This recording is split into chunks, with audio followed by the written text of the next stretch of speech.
We introduce 2 new meditations each time, and so they're all over the place because meditation really is a relationship. It's not something you do. There's lots of ways to show you the things about doing, but the heart of it is the relationship. That's what really counts. Sometimes we drop into some different topics we talk a little bit more deeply about, mixes in all kinds of different ways. Tonight we're going to be working with mala beads. And so who doesn't have a mala bead that needs one? So that way we can try to get them to people. How many do you have left? I have 1 left. Okay. I have 1 left. Do you have one? And then who over here still needs one? Do both of you? But we can share one. Yeah. Anyone else need one?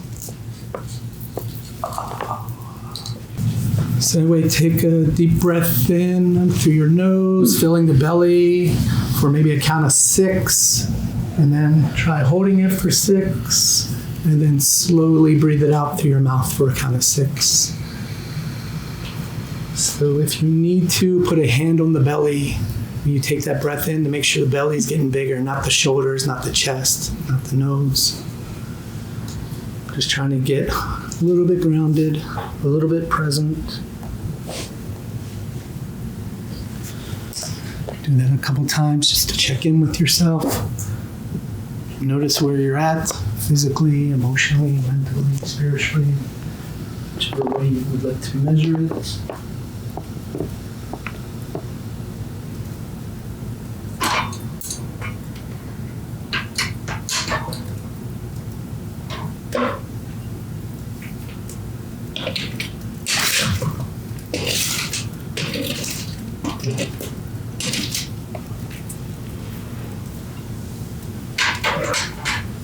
And we're going to do our first mantra. It's going to be all with one breath, basically.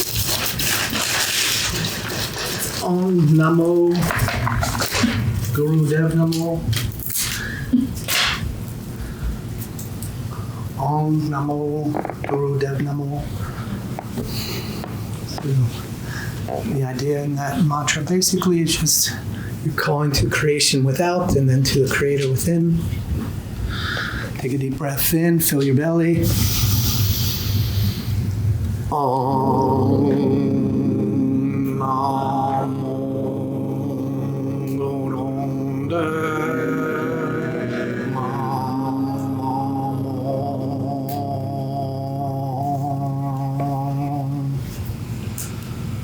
Namo. Bring hands to heart center. So basically these thumbs, have them touch right down into the solar plexus, so the hands are at the heart center.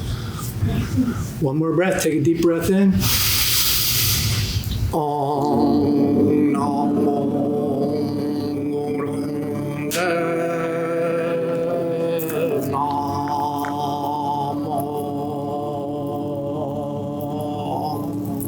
Is this one yours? Is this for you to use tonight, or is this an extra? That's for whoever. Okay, cool. Thanks. Next mantra, Om Mani Padme Hum. You're going to end with Om. But when you start it this time, it's not really Om. So you're saying Ah, and then as you're closing your mouth, it goes to Om naturally, and as you fully close, it's the M. So it's Om Mani Padme Om. Basically, this one open up, allowing your hands to rest gently open. Take a deep breath in. Om Mani Padme.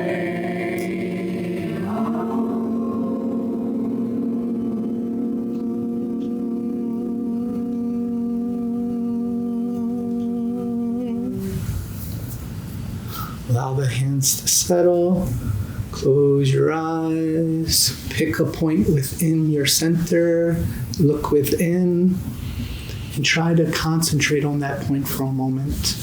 Each time you fall off of the concentration, just gently bring yourselves back, no judgment. Just return back to your focus point. So find a focus point within and just try to focus. Try not to be distracted by your senses, movements.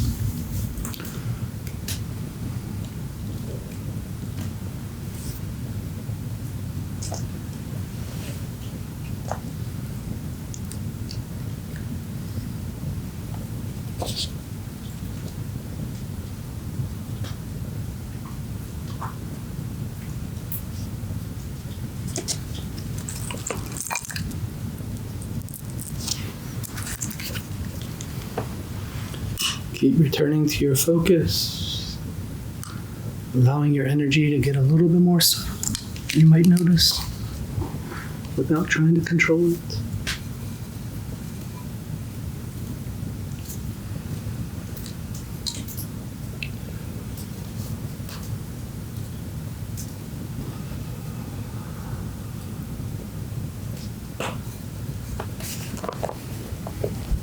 One more minute, keeping the focus.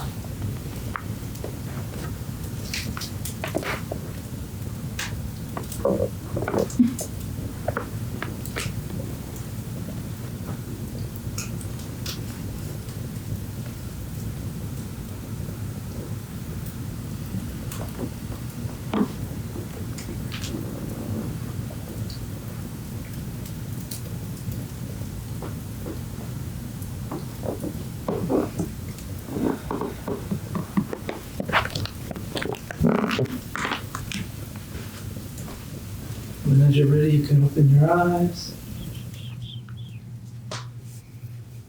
I'm going to attempt to give a idea of these mala beads and how they work. I'm not that practiced with them, and I don't know the teachings out there on them, but I'll allow the soul of them to speak instead. You'll see oftentimes when people speak, I don't really try to focus in on them, which some people could see as kind of rude, and rightfully so. But if I do, that's more of the physical senses, and I'm not even that cued in on some of their words. I'm trying to listen to the soul behind it speaking. They're both important, and we each have our own ways. I choose the ruder of the two ways, which is my nature. So that when we were going through those initial mantras at the end, we just did a little bit of focus, that concentration. After you go through the initial means of yoga, which are really important to do first, you get to the stage of concentration, and concentration is really important because most of the battles that are going on are in the emotional planes, and so the concentration helps you to not get so stirred up in the emotional planes. You can kind of pull back, and each one of the stages and planes are just as important as the other, but there's natural progressions. And so, for instance, we say prayers, and prayers are really important, but you'll say prayers typically maybe for yourself or a material desire, or for maybe for something of character to develop in yourself, or for another. And then there's also the prayer for, basically it's aspiration, it's moving up through the astral to start connecting up into the, more of a loving guidance. But you see all those prayers behind them have a desire, and so they keep you, they're working in the astral realm. And eventually what we're learning to do is go into the mental realm, which is one of the first things that you're doing is learning to really have, where do you direct your attention, and what intention do you put into it? Because in all things, sometimes we forget that we're an important ingredient. Do you see? A lot of times when you're praying, you're saying, someone else do this thing. Can you bring it to me? I'm lacking. And as you start to go into the higher planes, you realize that as a co-creator, it's really important is what thoughts you're putting into it. And later, what reflections from the soul into your higher mind are coming in. So they all get their rightful place. And so, in the astral realm, the main thing is they're teaching you to start learning how to think with your heart. How do you go from that outer corridor into the inner sanctum of the heart? The outer corridor is where you're still working through your lessons and trying to learn the things, and then as you get to that inner sanctum, you're starting to learn how to what's called self-realization, which is the first main stage, which is basically realizing your divinity within. Do you see? And so these mala beads, as we go through them, there's a reason that there's typically 108, but some of you have beads that don't have 108. It doesn't matter tonight. It also, you don't have to worry about counting tonight, because I'm going to start us with a recording playing in the background and go through it, and I'll stop at basically the end of the 108, because I want to take you out of the counting. Normally you have the beads to help work you through it, and you just have the beads in your hands, and then typically you just run it, thumb and middle finger, it's going through. Each time you say the mantra, you go and move to the next, and by the time you get to the end, you're there, right? The idea isn't the technical stuff or the achievement. It's the presence. And so what this is teaching to do, you're concentrating, you see, and you're being present with the energy that you're bringing in. You see, so in a way, these mala beads are kind of a in-between stage between those prayers and between the intentions. It's helping to connect it up, and that's why these have been a really important tool in the last age of helping people to work through their astral body and through the illusions. Do you see?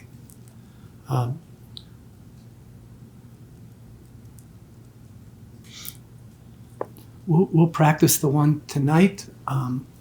I probably about 5 hours ago, I had no idea what the meditations would be tonight. And then it kind of came in with the idea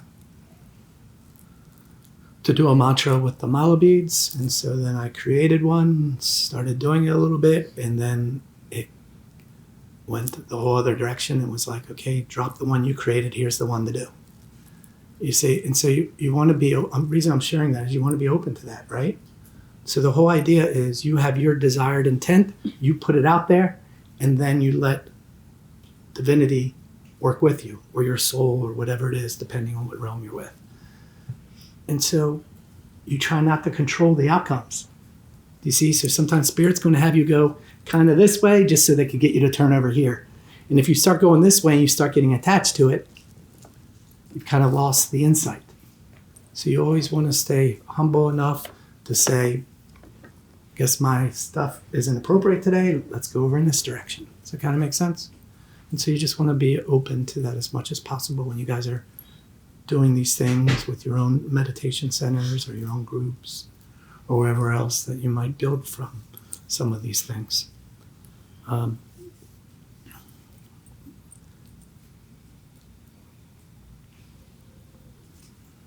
give you a little bit more esotericism. So what happens is as you're doing the work and you start to get into the inner realm, basically you're building a connection for the energy to transmute from the solar plexus up into the heart. Okay? That first silver cord, it's called the Sutratma. It's connecting these two. I don't know if it's taught out that way. Again, take all this with a grain of salt. But this is the wisdom, the lifeline. This is self-realization, divinity within. So it's your personality connecting up with spirit. In between those two is the soul, which brings you your experiences. But in the heart, it's personality and spirit. Self-realization. But then what's missing is now it has to come out into these worlds. And so the balance to self-realization is self-expression. So as soon as you're tapping into this, the idea is then to also transmute these personal desires down in the second chakra up into the third chakra. That's the creative thread, where you start learning how to express from soul to soul, not person to person. Do you see? And the way that you learn to express these soulful things actually comes from the third thread, which forms the antakarana, the golden thread, which comes to the third eye. The third eye is where you get your conscious intents. Do you see? So then it feeds down into here. This is maybe technical, maybe way beyond some of the things. Maybe I'm just trying to throw some things out there in case any of you guys like to study those. But there is, in other words, there's a very specific divine map within the chakras. The ones down here talk about your personal relations as you're or your personal lessons as you're expanding out to further and further relations. And then the ones up here is about when you start going into service. This is your giveaway to where the personality concerns fall below. And when I say personality concerns is, you know, what's my job? What am I going to do? How do I need to go about this life? Should I get married? Which are all important, right? Up here, the throat chakra also has the personality come through, because the idea is when these things come through, then you still have to be able to put it out there, right? Just like I've been calling myself out a couple times tonight, like I like to do it this way versus that way. We all have our biases. We all have our gifts. And so if I tried to do things the same way that Teresa does things, it would be chaotic because it's not naturally me. And so the idea is you've got to be able to bring it back down into the astral and physical realms.